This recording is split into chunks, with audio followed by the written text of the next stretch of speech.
Some people will do anything to win an argument. You find that throughout the forums. Strangely enough, the example I can't help thinking of,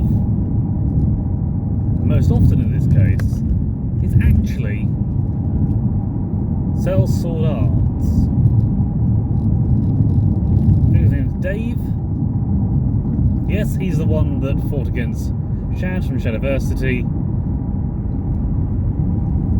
I know many people tend to be ad hoc about their reasonings for claiming to dislike Shad, purely because they prefer either Dave or they disagree heartily with Shad's Mormon views. I may as well disagree with Shad on his beliefs. That's perfectly fine for me, but I'm not going to claim that because he has certain beliefs that he automatically becomes less of an authority on his chosen subject, which is swordsmanship, and for that matter being historic. He's fantastic at that, there's no denying that. Anyone trying to hate on him for the sake of that is unfortunately ad hocing and purely trying to back up their reasoning. And unfortunately that happens across the board. Before I start going to the rest of the things that happened there, I'm going to bring us back to Dave from Cell's Sword Arts. He's a great content creator. He gives a decent amount of explanation of sword fighting techniques as well as pop culture references. However, one thing that he always bashes on about, that I personally think is somewhat ridiculous, is reverse grip. Before you say anything, I'm not going to say reverse grip is best. No, I can agree with him. It is not good. It doesn't really work in the context that people think it does. However, I think he needs to give a set definition for what reverse grip means. Otherwise, he is changing the goalposts. You find that so often with people, changing the goalposts. Define the goalposts before you start shooting at it,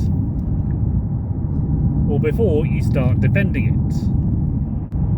In a way, I think we could just say bring back the Socratic method, as that will stop all this in a heartbeat. Stop the straw manning, because we'd have to basically ensure we fully understand the person's position before we even begin to start arguing against it.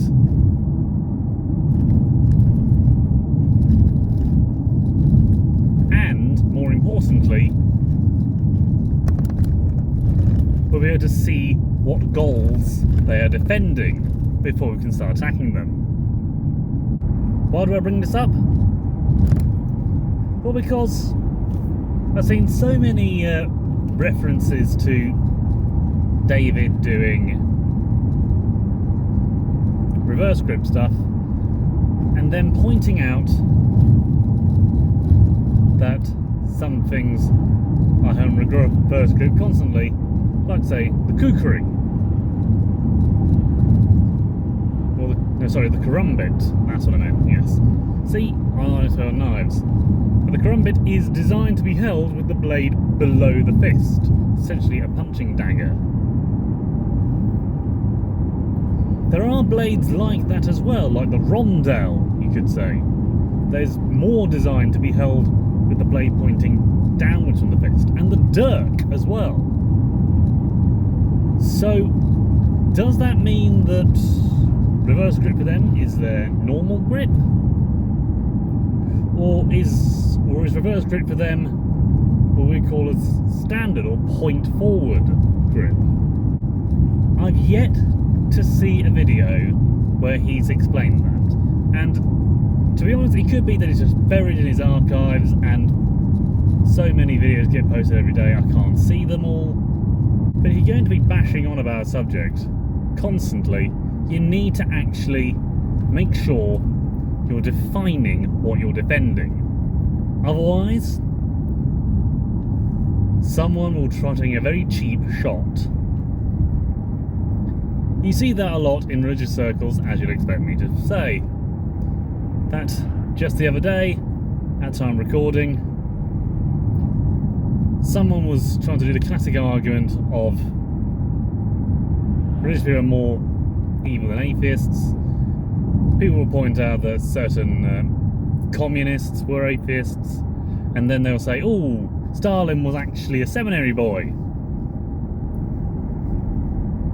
We pointed out the fact that he actively denounced his faith in God, and then the chap was like, he went to seminary first, so that's the whole point. That would heavily imply that everyone who ever was raised religious or went to a religious school is naturally going to be a bad person. That is not a good position to hold. And that actually alienates him to everyone else. Him or her, I didn't see the profile very well. If it's just a matter of you happen to go to that school first, and that's all that matters, then realistically, that's just poor definition. Someone else also pointed out that some people just follow the beliefs of their parents.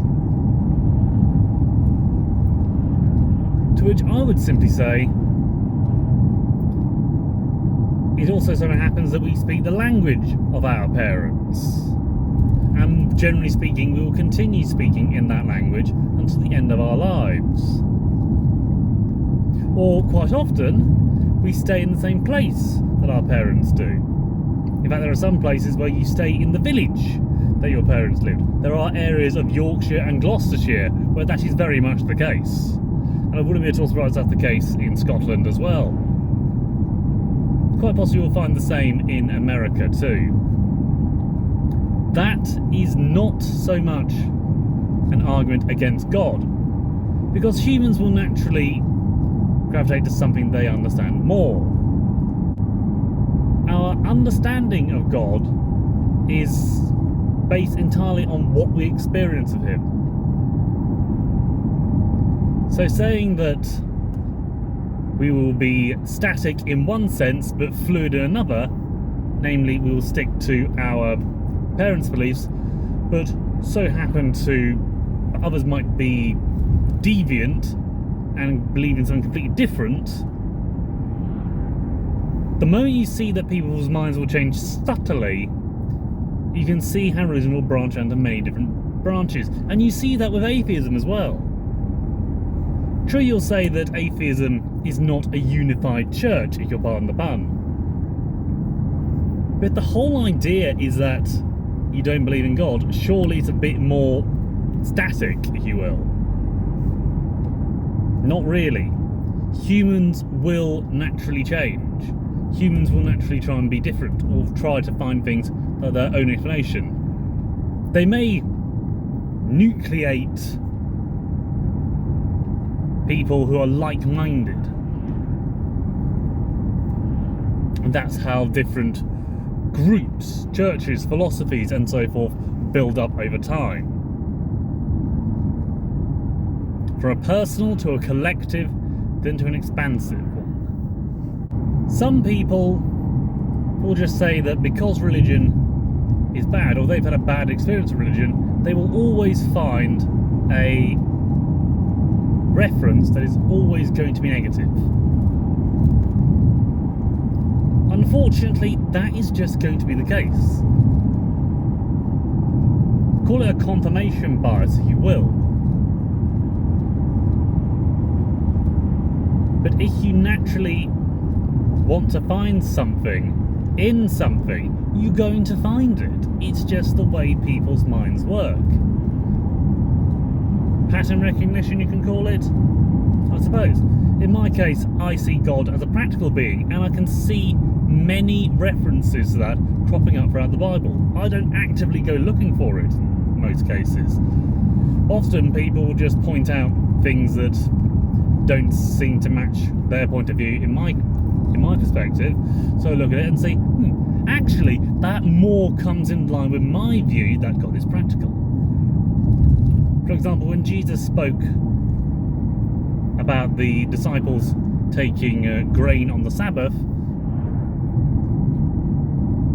and comparing it to David taking the bread that was for the priests because his friends were hungry, that is God being practical, showing that the Sabbath is a day of rest, but not to completely stop all things. A day of total rest from suffering. Hence why you end up with some people working on the Sabbath day.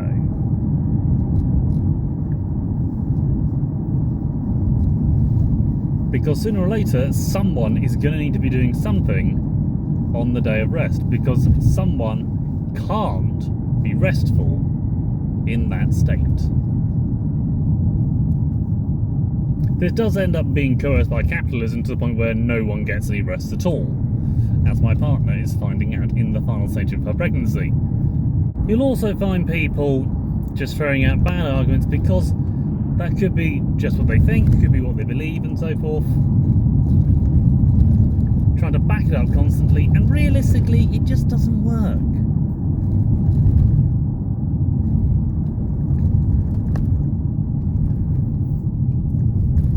It's all a mix of ad hoc, ad hominem, and in most cases, actually, the fallacy of composition. Trying to use the example of one thing that is bad and expanding it to the entire Bible. And in some cases, even using something that they actively know can be interpreted in a positive manner. And yet, now, they see it in a negative light, or rather interpreting it in a negative light. That does not reflect well on them at all. That is, if you will, the curse of sin. To know there are two ways about it, and doing the one that is potentially negative. One might say that's a grey area. But if you can also apply a positive to it and see where that goes,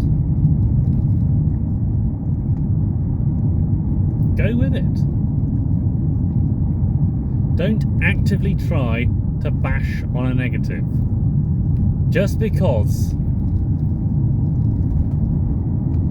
it happens to drift in your worldview direction. And indeed, do the studies into the thing that are the most distasteful.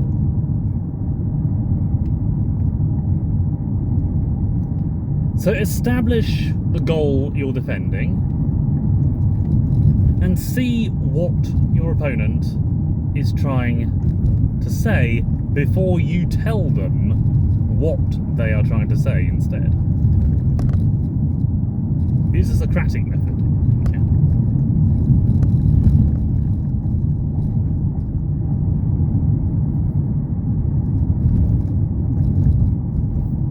Stay humble, my friends.